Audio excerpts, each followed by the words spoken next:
మన మర్రి golden diamonds లో మీరు కొనే ఆభరణాలపై నో జీఎస్టీ, కేవలం 1% నుండి 11% వరకు మాత్రమే గల VA, ఆపై జీరో మేకింగ్ ఛార్జెస్, ఇంకా నో జీఎస్టీ. మర్రి గోల్డెన్ డైమండ్స్.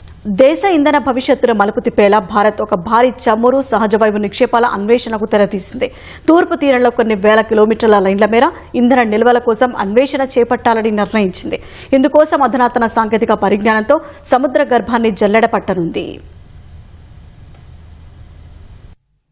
బంగాళాఖాతం సముద్ర గర్భంలోని ఇంధన నిక్షేపాలను వెలికితీసేందుకు డైరెక్టరేట్ జనరల్ ఆఫ్ హైడ్రోకార్బన్స్ ప్రతిష్టాత్మక ప్రాజెక్టును సిద్దం చేసింది. సాంకేతిక భాషలో ఈ ప్రాజెక్టును 2D broadband marine seismic and gravity magnetic data acquisition గా పిలుస్తారు. ఈ నెల 14న ఇందుకోసం బిడ్లను ఆహ్వానించారు. ఈ సర్వే పరిధి అత్యంత భారీగా ఉండనుంది. బెంగాల్ పూర్నియా మహానది పరిధిలో 45,000 లైన్ కిలోమీటర్లు, అండమాన్ బేసిన్లో 43, కృష్ణా గోదావరి బేసిన్లో 43, కావేరీ బేసిన్లో 30,000 లైన్ కిలోమీటర్ల మేర అండర్ వాటర్ స్కానింగ్ జరగనుంది. 2 ఏళ్ల పాటు ఈ పనులు కొనసాగనున్నాయి.